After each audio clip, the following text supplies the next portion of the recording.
فریاد امتی جو کرے حال زار میں، فریاد امتی جو کرے حال زار میں، ممکن نہیں کہ خیر بشر کو خبر نہ ہو، ممکن نہیں کہ خیر بشر کو خبر نہ ہو، فریاد امتی جو کرے حال زار میں، ممکن نہیں کہ خیر بشر کو خبر نہ ہو۔ ناظرین، آج ذکر کریں گے کراچی کے شہنشاہ عبداللہ شاہ غازی رحمۃ اللہ علیہ کے بارے میں۔ جی ہاں، اس سے پہلے میں آپ کو بہت ہی خوبصورت جو ہے درود پاک کی فضیلت سناتا ہوں۔ ساری مخلوق کی آواز سننے والا فرشتہ، جی ہاں، مکمل ویڈیو دیکھیں تو آپ کو پتہ لگے گا۔ سرکار مدینہ راحت قلب و سینہ فیض گنجینہ صاحب معطر پسینہ صلی اللہ تعالیٰ علیہ وآلہ وسلم کا فرمان شفاعت نشان ہے، ان اللہ وکل بقبری ملکن، بے شک اللہ تعالیٰ نے ایک فرشتہ میری قبر پر مقرر فرمایا ہے، آتاہ اسماء الخلائق، جسے تمام مخلوق کی آوازیں سننے کی طاقت عطا فرمائی ہے، فلا یصلی علی احد الی یوم القیامت الا ابلغنی باسمی و اسم ابیہ ھذا فلان ابن فلان قد صلی علیک، پس قیامت تک جو کوئی مجھ پر درود پاک پڑھتا ہے تو وہ مجھے اس کا اور اس کے باپ کا نام پیش کرتا ہے اور کہتا ہے کہ فلاں بن فلاں نے آپ صلی اللہ علیہ وآلہ وسلم پر درود شریف پڑھا ہے۔ فریاد امتی جو کرے حال زار میں، فریاد امتی جو کرے حال زار میں، ممکن نہیں کہ خیر بشر کو خبر نہ ہو۔ سبحان اللہ، درود شریف پڑھنے والا کس قدر خوش نصیب ہے کہ اس کا نام، اس کے والد کا نام پیارے آقا صلی اللہ علیہ وآلہ وسلم کی بارگاہ میں پیش کیا جاتا ہے۔ یہاں یہ نقطہ بھی انتہائی ایمان افروز ہے کہ قبر منور پر حاضر فرشتے کو اس قدر قوت سماعت دی گئی ہے کہ دنیا کے کونے کونے میں ایک ہی وقت کے اندر درود شریف پڑھنے والے لاکھوں مسلمانوں کی انتہائی دھیمی آواز بھی سن لیتا ہے، اور اسے علم غیب بھی عطا کیا گیا ہے کہ درود شریف پڑھنے والوں کے نام بلکہ ان کے والد صاحبان تک کے نام جان لیتا ہے۔ جب خادم دربار رسالت کی قوت سماعت اور علم غیب کا یہ حال ہے تو مکہ مدینے کے تاجدار صلی اللہ تعالیٰ علیہ وآلہ وسلم کے اختیارات اور علم غیب کی کیا شان ہوگی۔ وہ کیوں نہ اپنے غلاموں کو پہچانیں گے اور کیوں نہ ان کی فریاد سن کر بے اذن اللہ تعالی امداد فرمائیں گے۔ فریاد امتی جو کرے حال زار میں، ممکن نہیں کہ خیر بشر کو خبر نہ ہو۔ فریاد امتی جو کرے حال زار میں، ممکن نہیں کہ خیر بشر کو خبر نہ ہو۔ ناظرین، آپ نے سنا درود پاک کی فضیلت کہ فرشتے کو اتنی طاقت دی ہے، اتنا اسے علم غیب بھی دیا گیا ہے کہ دنیا کے کونے کونے سے دھیمی آواز کے اندر جب بندہ سرکار کا امتی، سرکار کا عاشق، سرکار کا دیوانہ جب درود پاک پڑھتا ہے تو وہ فرشتہ اس کو سن لیتا ہے۔ اس کی لسننگ پاور، سننے کی طاقت آپ نے سنی، اتنی طاقت دی ہے۔ لاکھوں لاکھ مسلمان ایک ہی وقت میں دنیا کے کونے کونے سے پیارے آقا پر درود پاک پڑھتے ہیں، وہ فرشتہ سن لیتا ہے اور اسے علم غیب بھی دیا گیا ہے، وہ اس کا نام بھی جانتا ہے، اس کے والد کا نام بھی جانتا ہے۔ جب یہ فرشتہ جو سرکار کے کا خادم ہے اس کی اتنی شان ہے تو آقا کی کیا شان ہوگی۔ آقا کو اللہ پاک نے کتنا علم غیب عطا کیا ہوگا، ہم اس کا اندازہ نہیں لگا سکتے۔ اللہ پاک نے اپنے محبوب صلی اللہ علیہ وآلہ وسلم کو علم غیب بھی عطا کیا ہے، بالکل کیا ہے، ٹھیک ہے۔ اس پہ بے شمار دلائل دیے جا سکتے ہیں اور ہمارے علماء دلائل کا انبار لگا دیتے ہیں، جس کا جواب باطل فرقے والوں کے پاس نہیں ہوتا، یہ بات یاد رکھیں۔ آج ہم ذکر کریں گے اللہ کے ایک ولی کا، ان کا عرس بڑی شان و شوکت کے ساتھ جاری ہے۔ شروع کرتے ہیں۔ میری جو مراد ہے وہ ہے عبداللہ شاہ غازی رحمۃ اللہ علیہ، جو کہ کراچی کے شہنشاہ ہیں۔ ان کے بارے میں آج ہم جانیں گے کہ حضرت ان کا سب سے پہلے ہم جو ہے نام جانتے ہیں۔ اچھا، اس سے پہلے یہ جان لیں کہ مزارات پہ جانا کوئی شرک بدعت نہیں ہے، کوئی شرک نہیں ہے۔ نبی علیہ السلام جو ہے شہدائے احد کے مزارات پر جاتے تھے ہر سال، اسی طرح خلفائے راشدین بھی جایا کرتے تھے، اور اولیاء کا اور صالحین کا یہ طرز عمل ہے کہ وہ مزارات اولیاء پر جاتے ہیں، برکتیں پاتے ہیں۔ جب امام الانبیاء جاتے اور خلفائے راشدین جاتے تو اب ہمیں کیا دلیل، اس کے علاوہ کیا دلیل چاہیے؟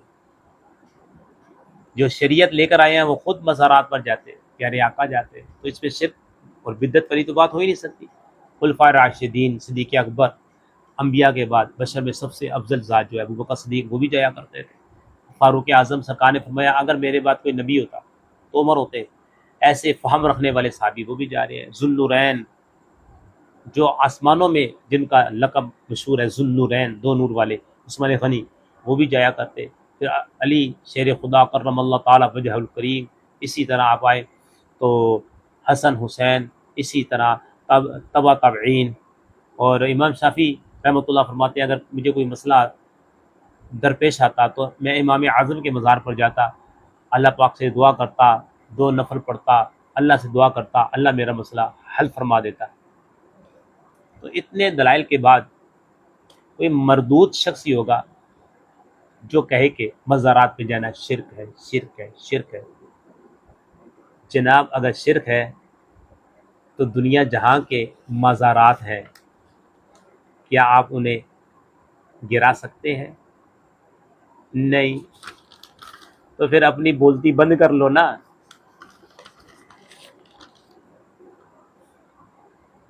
اپنی بولتی بند کر لو بھائی۔ جب آپ مزارات کو گرا نہیں سکتے اور مزارات پہ جانا انبیاء اولیاء کا طریقہ کار ہے، اور آپ کے پاس کوئی دلیل بھی نہیں ہے، میں نے امام الانبیاء کی دلیل دی ہے، خلفائے راشدین کا، امام شافعی کا، ٹھیک ہے، امام حسن کا، امام حسین کا، اس سے بڑھ کر بھی کوئی دلیل ہے؟ نبی علیہ السلام کا مزار ہے، حضرت آدم علیہ السلام کا مزار ہے، بے شمار مزارات ہے، پوری دنیا میں مزارات ہے۔ کیا آپ کے اندر ہمت ہے کسی ایک مزار کو بھی شہید کر کے دکھا سکتے ہیں؟ کسی کو روک سکتے ہو؟ آپ میں طاقت ہے؟ آپ کی پوری نسل کے اندر، نسل در نسل کے اندر بھی طاقت نہیں ہے کہ آپ اہل سنت کو مزارات سے روک سکو۔ جب روک نہیں سکتے ہو تو خاموش ہو کے بیٹھ جاؤ پہ۔ آپ کے اندر ہمت، یہاں صرف جلنا ہے، جلنا آپ کا مقدر ہے، جلتے رہے۔ ہم تو مزار رات پہ جائیں گے، دعائیں مانگیں گے، ان کے وسیلے سے اللہ پاک دعا قبول فرمائے گا۔ ٹھیک ہے، تو آج میں ذکر کروں گا عبداللہ شاہ غازی رحمۃ اللہ علیہ کا۔ عبداللہ شاہ غازی رحمۃ اللہ علیہ کا عرس جاری ہے۔ حضرت سیدنا ابو محمد عبداللہ شاہ غازی رحمۃ اللہ علیہ کا جو پورا نام یہ ہے، سیدنا ابو محمد عبداللہ شاہ غازی الاشتر رحمۃ اللہ علیہ، یہ آپ رحمۃ اللہ علیہ کا نام ہے۔ جب بھی آپ کسی مزار پر جائیں تو ان کی تاریخ کو پڑھا کریں، ٹھیک ہے، ان کی جو ہے تاریخ کو پڑھا کریں، پھر آپ کو پتہ لگے گا۔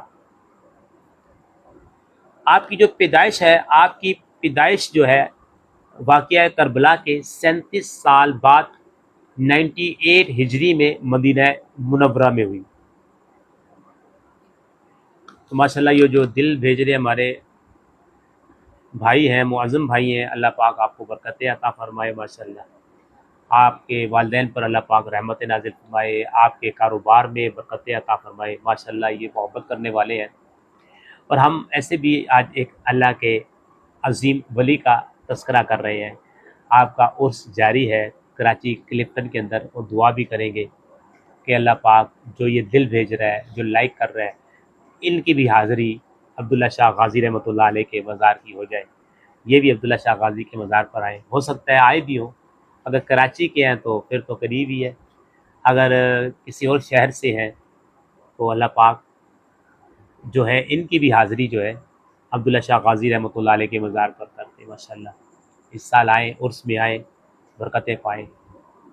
ٹھیک ہے، آپ کی جو پیدائش ہے نا، یہ واقعہ کربلا کے 37 سال بعد 98 ہجری میں مدینہ منورہ میں ہوئی۔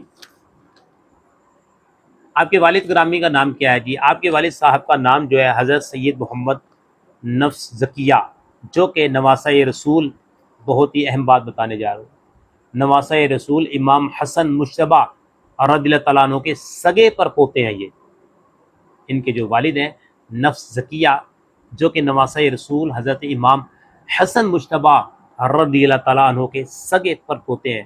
تو کہنے دے مجھے کہ میں آج ذکر کروں گا اہل بیت کا، میں علی رضی اللہ تعالیٰ عنہ کے شہزادے کا ذکر کروں گا۔ ٹھیک ہے، علی کو دیکھنا ہی عبادت ہے۔ ارے ان پیاروں کا ذکر کرنا یہ بھی کار ثواب ہے، رحمتیں نازل ہوتی ہیں، آپ بھی ان کے ذکر میں شامل ہو جائیں۔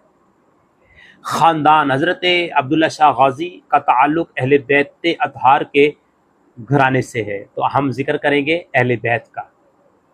آپ حسنی حسینی سید ہیں، عبداللہ شاہ غازی حسنی حسینی سید ہیں۔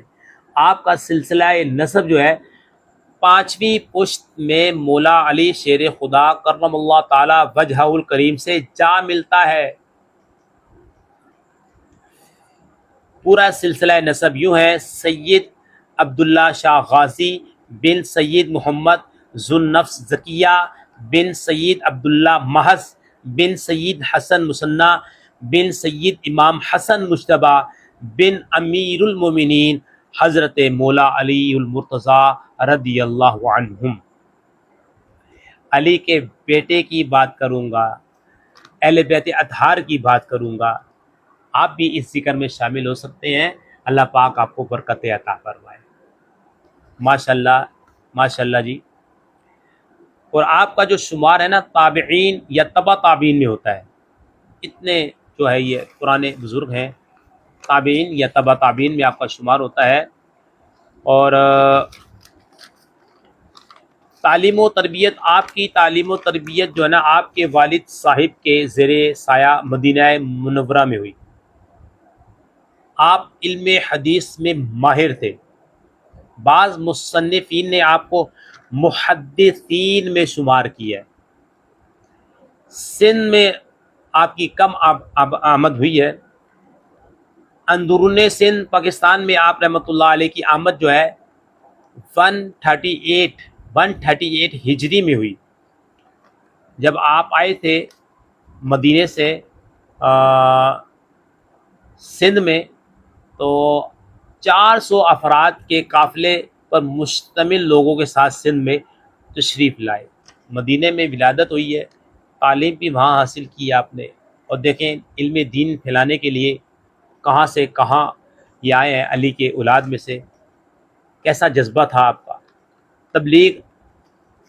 آپ نے جو ہے سندھ میں 12 برس تک اسلام کی تبلیغ میں آپ مشغول رہے۔ سندھ کے اندر 12 برس تک آپ تبلیغ کرتے رہے، اور مقامی آبادی کے سینکڑوں لوگوں کو اسلام سے مشرف فرمایا ہے آپ نے۔ حضرت سید عبداللہ شاہ غازی سندھ میں داخل ہونے والے پہلے سعادات گھرانے کے بزرگ اور مبلغ تھے۔ آپ نہایت عابد تھے، عابد یعنی عبادت کرنے والے، زاہد، متقی، بلند ہمت، دین کا درد رکھنے والے، اور لوگوں پر انتہائی شفیق اور مہربان تھے۔ آپ کا وصال کب ہوا؟ 20 ذوالحجہ 158 ہجری میں آپ شہید ہوئے۔ ہجری کے اعتبار سے 53 سال عمر پائی آپ نے۔ آپ کا مزار کہاں پر ہے؟ مزار شریف کراچی کے ساحلی علاقے کلفٹن میں آپ کا مزار پر انوار اپنی برکتیں لٹا رہا ہے۔ عبداللہ شاہ غازی کے چاہنے والے دنیا کے کونے کونے سے آتے ہیں اور مرادیں پاتے ہیں اور برکتیں پاتے ہیں، اور مزار پہ آتے ہیں اور دعائیں مانگتے ہیں ان کے وسیلے سے۔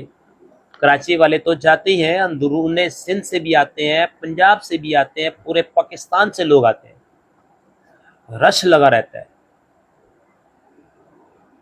گویا کہ ایک مخلوق جمع ہے ان کے مزار پہ۔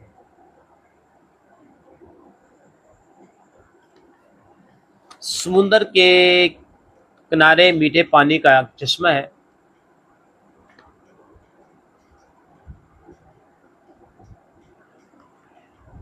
آپ کی مشہور کرامت میں سے ایک کرامت جو آج بھی مزار پر انوار کے پہلو میں ہے،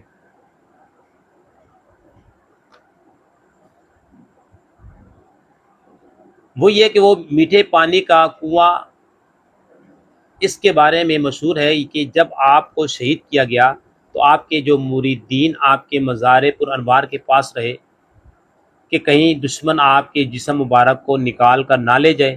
آپ کا مزار اونچائی پر تھا، ابھی بھی آپ جا کر دیکھیں کئی سیڑھیاں ہیں، اوپر جانا پڑتا ہے، اس لیے مریدین کو پانی لے جانے میں پریشانی تھی، تو مریدین نے آپ کے وسیلے سے عاجزی اور انکساری کے ساتھ اللہ کریم کی بارگاہ میں دعا کی، تو ایک مرید کے خواب میں آپ تشریف لائے اور دعا کی قبولیت کی خوشخبری دی کہ اللہ کریم نے تمہاری دعا قبول فرما لی ہے، اور آپ کے مزار پر انوار کے پاؤں کی جانب سے ایک میٹھے پانی کا چشمہ جاری ہو گیا۔ آج بھی وہ چشمہ جاری ہے اور ہزاروں لوگ وہاں آ کر اس کا پانی پیتے ہیں اور برکتیں حاصل کرتے ہیں۔ تو یہ ایک میں نے ذکر کیا ہے حضرت علی رضی اللہ تعالیٰ عنہ کی اولاد میں سے عبداللہ شاہ غازی رحمۃ اللہ علیہ کا، جن کا مزار کراچی کلفٹن کے اندر ہے اور آپ کا عرس جاری ہے۔ تو لاکھوں لاکھ لوگ ابھی بھی آتے ہیں، آ رہے ہیں اور آپ کے مزار سے برکتیں حاصل کر رہے ہیں۔ مزار پہ آنا کوئی شرک اور بدعت کی بات نہیں ہے، شرک کی تعریف صادق نہیں آتی مزار پر، اور ہمارے علماء بتاتے ہیں مزار پہ جانے کا طریقہ کار، اس کا ادب بھی بتاتے ہیں، وہ طریقہ کار کیا ہوتا ہے، سب علماء اہل سنت بیان کرتے ہیں، ٹھیک ہے۔ ہم قبروں کو سجدہ نہیں کرتے، قبروں کی تعظیم ضرور کرتے ہیں، سجدہ صرف رب کی ذات کو کرتے ہیں۔ ایاک نعبد و ایاک نستعین، ہم اللہ ہی کی عبادت کرتے ہیں اور اللہ ہی سے مدد چاہتے ہیں۔ اولیاء اور اللہ جو مدد کرتے ہیں وہ اللہ ہی کی عطا سے مدد کرتے ہیں، گویا کہ وہ اللہ ہی کی دی ہوئی اختیارات اور قوت سے مدد کرتے ہیں، یہ کوئی شرک اور بدعت والی بات نہیں ہے۔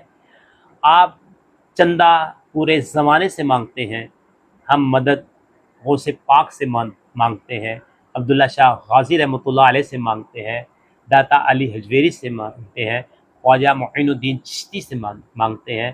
ہمارا نصیب کہ ہم اولیاء سے مانگتے ہیں، آپ کا نصیب کہ آپ سعود سے مانگتے ہیں، لوگوں سے مانگتے ہیں چندہ۔ تو